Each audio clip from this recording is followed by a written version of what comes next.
पाहत आहात तिरंगा न्यूज महाराष्ट्र चॅनल। आप अमित शाह क्या कहेंगे जो कह रहे थे कि कानून तो मानना ही होगा? देखिए, ये दादागिरी, ये गुंडागर्दी जो है कानून से बढ़कर नहीं है। कानून ने आज दिखा दिया जो उन्होंने कहा था कि चलेगा करते रहेंगे। पार्लियामेंट से आवाज कह रहे थे कि ये हम करके दिखा देंगे, लेकिन सुप्रीम कोर्ट सुप्रीम होता है। सुप्रीम कोर्ट के फैसले का सम्मान है और हम सलूट करते हैं सुप्रीम कोर्ट को जो आज फैसला दिया। बहुत बहुत शुक्रिया आप सब लोगों का। सरकार को बहुत जबरदस्त झटका लगा है। सरकार को बहुत जबरदस्त झटका लगा है। भारत सरकार को बहुत बड़ा झटका लगा है। सरकार को बहुत बड़ा झटका लगा है और ये झटका जो है आपको इन्हें पचेगा नहीं। अब इनके बयान आना शुरू हो गए, इनके नेताओं के बयान आना शुरू हो गए। सुप्रीम कोर्ट को भी निष्पक्ष कहेंगे। ज्यादा से ज्यादा 2 नॉन मुस्लिम मेंबर्स होने चाहिए, सिर्फ उस पे रोक लगी है। मान लीजिए अगर कोई हिंदू मठ है, हिंदू कमेटी है, तो ऐसा तो नहीं है कि उसमें कोई गैर हिंदू जाकर के उसमें मेंबर बन सकती है। जुडिशरी पर भरोसा है, इससे जो है हमें उम्मीद है कि हमें जस्टिस मिले। जितने भी सुप्रीम कोर्ट के सीनियर लॉयर्स थे उनका सबसे पहले शुक्रिया अदा करना चाहूंगा। वो कोई मुस्लिम नहीं थे, वो हिंदू लॉयर्स थे, लेकिन उन्होंने हक के लिए, जो उनको पता है कॉन्स्टिट्यूशन पे हमला करने की कोशिश भारतीय जनता पार्टी कर रही थी, उसके खिलाफ आज सुप्रीम कोर्ट ने जिस तरीके से 7 दिन के बाद आपको पता है जवाब दाखिल करने के लिए कहा है। लेकिन जो स्टेटस है, जो चीजें हैं, न किसी में तब्दीली होगी, न प्रॉपर्टी इधर से उधर जाएगी, न किसी का अपॉइंटमेंट कर सकती है भारत सरकार, न कोई आर्गुमेंट चले। तो सरकार को माना जाए झटका लगा है इस मामले में? बिल्कुल, सरकार को बहुत जबरदस्त झटका लगा है, क्योंकि आज बहुत बड़ा दिन है हमारे लिए और जितने वकील इनके लड़ाई लड़े थे, जिन्होंने ड्राफ्टिंग की, जिन्होंने मेहनत की, उनका शुक्रिया अदा हम दोबारा से करते हैं। और बहुत बहुत हम शुक्रिया अदा करते हैं सुप्रीम कोर्ट के जजेस का, जिन्होंने देश के जो लोकतंत्र की हत्या करने के लिए सरकार आज लगातार प्रयास कर रही थी और उसमें कामयाब भी होते नजर आ रही थी। लेकिन supreme court is the supreme, उससे बड़ी पावर किसी की नहीं होती। आज दिखा दिया है कि जिस तरीके का ये कानून था, ये संविधान को झटका दे रहा था। तो सुप्रीम कोर्ट तो ये चीज बर्दाश्त नहीं कर सकता, क्योंकि he is the custodian of the supreme constitution. सबके देश में कानून है, कानून से बढ़कर कोई सरकार भी नहीं है। सरकार ने चाहा था किस तरीके से देश के अंदर हिंदू मुसलमान करें और प्रॉपर्टीज के नाम पे, मस्जिदों के नाम पे, जिस तरीके से मदरसों के नाम पे, और आपने देखा होगा लगातार हिंदू मुसलमान 80-20 शमशान कब्रिस्तान, देश के लगातार जो भी मसले होते हैं उस पर सरकार अगेंस्ट खड़ा होती है। लेकिन आज सुप्रीम कोर्ट ने बता दिया कि उससे बड़ा कोई नहीं। लेकिन ये कह रही है सरकार, कह रही है कि उसमें जो है मठाधीश लोग बैठे हुए हैं, इसलिए हम अपने हाथ में ले रहे थे लोगों को न्याय दिलाने के लिए, मुसलमानों को न्याय दिलाने के लिए। तो इनको ये न्याय जब नजर नहीं आता, जब बेरोजगार युवा भटकता है रोडों पे, जब इनको नहीं नजर आता, जिस उस पर आए थे जो कह रहे थे हम रोजगार देंगे, 15 लाख देंगे, जो लोगों की स्वास्थ्य की बात होनी चाहिए, महिला सुरक्षा की बात होनी चाहिए, इस देश में महंगाई बढ़ रही है उस पर बात होनी चाहिए, लेकिन उस पर बात नहीं कर रहे हैं। ये लगातार वक्फ बोर्ड को लेकर आ रहे हैं, नमाज को लेकर आ रहे हैं, शमशान कब्रिस्तान को लेकर आ रहे हैं। इनका एजेंडा साफ नजर आता है, किस तरीके से बांटने की कोशिश की जा रही है, हिंदू मुसलमान करने की कोशिश कर रही है, मंदिर मस्जिद करने की कोशिश की जा रही है। जहां आपने देखा होगा खुदाई के नाम पर किस तरीके से मस्जिदों पर हमला किया गया, मदरसों पर हमला किया गया। आज सुप्रीम कोर्ट ने एक इतना बड़ा फैसला सुनाने के बाद ये कहा है कि आप देखना, ये जीत जो है 5 मई के अंदर भी हम लोगों को इसमें प्रॉपर स्टे मिलेगा। क्या इस कानून के खिलाफ जो मुसलमान विरोध प्रदर्शन कर रहे थे, वो विरोध प्रदर्शन अभी भी जारी रखना चाहिए, फिर इंतजार करना चाहिए फैसले का? देखिए, हम कहेंगे जिस तरीके से बंगाल के अंदर साजिश करके बदनाम किया जा रहा है मुसलमानों को और सरकारों को, जो भाजपा लगातार चाहती है कि ममता बनर्जी को हटाने की प्लानिंग जो चल रही है, वो उनके बहकामे में नहीं आए। देश का संविधान हमें इजाजत देता है, भारत का संविधान हमें ये इजाजत देता है, पीसफुल प्रोटेस्ट करें। अगर कोई प्रोटेस्ट भी कर रहा है, पीसफुल प्रोटेस्ट करें, दायरे में रहकर करें, कानून के, उससे बढ़कर कुछ नहीं है। प्रोटेस्ट करने का हक है, लेकिन हमें भारत के संविधान पे भरोसा रखना चाहिए। जिस तरीके से आज भारत के संविधान ने दिखा दिया, सुप्रीम कोर्ट सुप्रीम है और उसके फैसले का हमें स्वागत करना चाहिए और आगे भी जो हियरिंग होंगी उसमें भी हमें भरोसा रखना चाहिए। हम यही अपील करना चाहेंगे, शांति बना के रखें। बिल्कुल, भारत सरकार को बहुत बड़ा झटका लगा है और ये झटका जो है आपको इन्हें पचेगा नहीं। अब इनके बयान आना शुरू हो गए, इनके नेताओं के बयान आना शुरू हो गए। सुप्रीम कोर्ट को भी निष्पक्ष कहेंगे, लेकिन सुप्रीम कोर्ट ने दिखा दिया वो किसी के अंडर नहीं आने वाला। सुप्रीम कोर्ट सिर्फ और सिर्फ जो है भारत के संविधान के हिसाब से चलता है। जो वहाँ पर अमेंडमेंट्स हमारे सुप्रीम कोर्ट के सीनियर लॉयर्स, चाहे वो रहे हमारे कपिल सिब्बल साहब ने आर्गुमेंट स्टार्टिंग की थी, अभिषेक मनवी जी ने,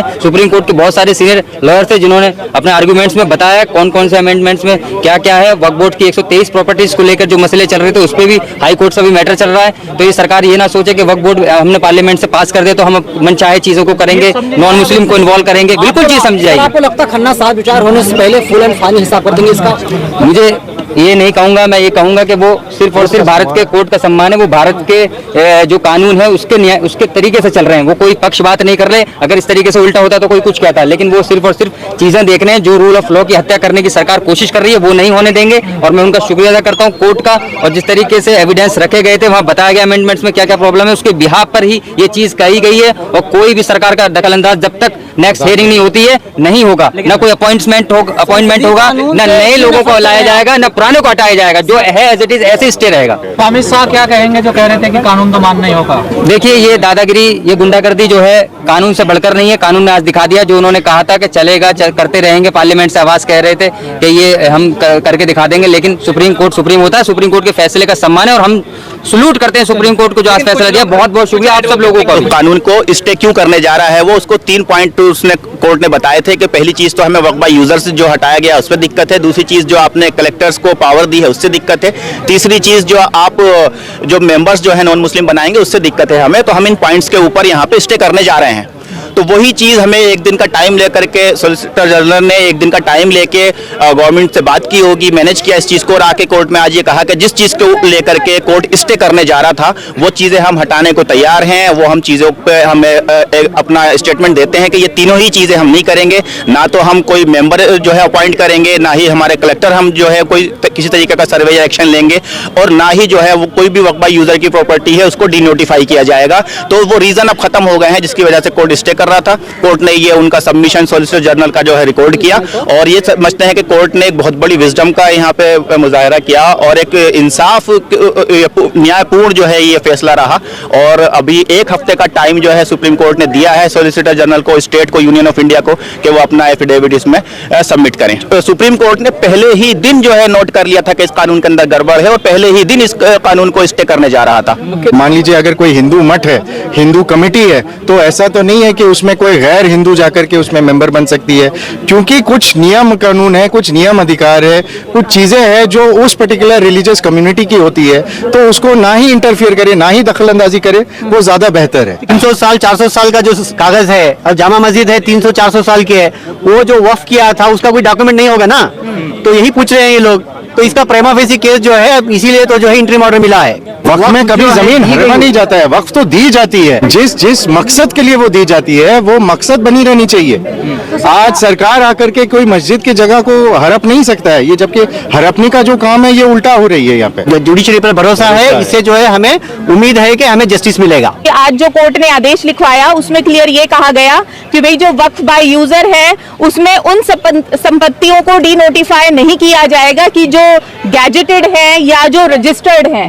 तो ये एक ऑर्डर में क्लियरली लिख देने के बाद कि जो वक्फ अमेंडमेंट एक्ट है उसके ऊपर कोर्ट से भी एक पूर्णतः मोहर लग गई है। हालांकि जो अभी जो मामला है वो खत्म नहीं हुआ है, वो कोर्ट में चलेगा, क्योंकि देखिए जो वक्फ बाय यूजर में जो ओरल वक्फ था तो इस चीज के ऊपर एक ये इनडायरेक्टली प्रहार है और इस चीज को भी गवर्नमेंट ने ऑथेंटिकेट कर दिया कि सिर्फ वो प्रॉपर्टीज डीनोटिफाई नहीं होंगी कि जो रजिस्टर्ड थी और गैजेटेड थी। तो देखिए हमारे देश में जो ट्रांसफर ऑफ प्रॉपर्टीज एक्ट है, रजिस्ट्रेशन एक्ट है, वो देश की आज़ादी के बाद और संविधान लागू होने के बाद जो एक इम्प्लीमेंटेशन में है।